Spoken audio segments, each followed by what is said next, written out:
Okay, now down to the fun part. That wrench I mentioned earlier, and the reason that we took this off, this cover off, is so we can turn it. So find a wrench that fits. I didn't have a metric wrench big enough to fit it. 3/4 happens to fit it, so that'll work fine.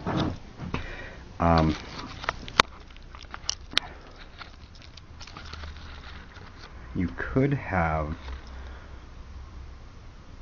multiple valves ready to check at one time. Like this one could be checked, and this one over here could be checked. To keep it simple, just do one at a time. You'll have to turn the engine over more times, but since the spark plugs are out, it's not hard to do at all. What I will do is I'll start with this cam lobe here and just go back and forth until this side is done, and then I will do the other side. As I go, I will write it down on this fancy little paper I just printed out. I just have little circles for each of the valves. I'm going to mark this as the number 1 cylinder, this is number 4 cylinder, since I know which is which. This side's number 4 in this particular engine. Write down the date. Need one more hand.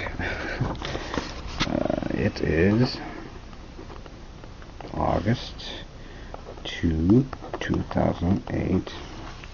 Now the reason I'm doing this is just so I can monitor, well, 1, so I know what size shims to get if I need to get any, and 2, to monitor any kind of wear.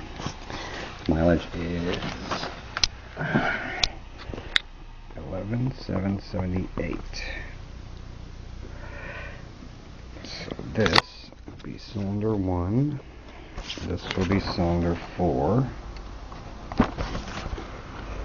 So I know what's what. Since I'm starting on this side on number 4, I'll start there. The way you do this, I'll start with the exhaust valve since it's already out. What I do is I take my feeler gauges, and what I did is I took out the lowest 4 or 5. I think it goes from 1.5 thousandths, 2 thousandths, 2.5, 3 thousandths, and 4 thousandths. Just so they're ready, I took them out. What you want to do is you take, and this will work for any valve train, just about any valve train that I know of, that I've ever seen on a car or a bike so far. You take this, you take your blade, the blade of the feeler gauge, and stick it in between the valve, the top of the valve, whether it be the top of the valve stem, or in this case it's the shim, and put it in. There should be, it should go in just barely, meaning it should have a little bit of drag, but not very much. Check the next one up. I just systematically go through them to find out what size, how much gap there really is. Like this one, 2.5 thousandths will not fit. So I now know that the largest one that'll fit in is 2 thousandths of an inch, which is 0.051 millimeters, which is within spec. My spec is 1 thousandth of an inch to 3 thousandths, which isn't very much. It's only a 2 thousandths span, or 0.03 millimeters to 0.08 millimeters, I believe. So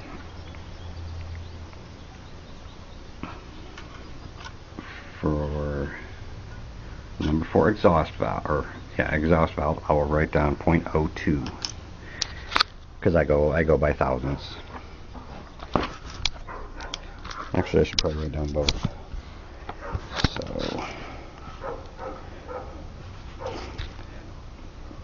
0.002 inches, or 0.051 millimeter. Okay, I should put front so I know that's from the engine. And on to the next one. Now, since this valve is pointing down, that's something I forgot to say.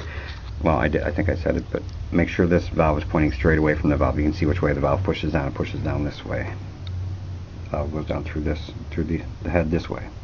So make sure your cam lobe is pointing opposite direction.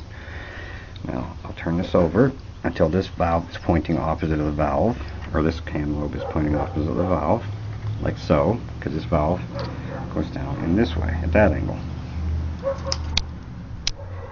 And then we'll start with the smallest. You can start with the largest if you want. I usually start with one, then I go one step in the other direction.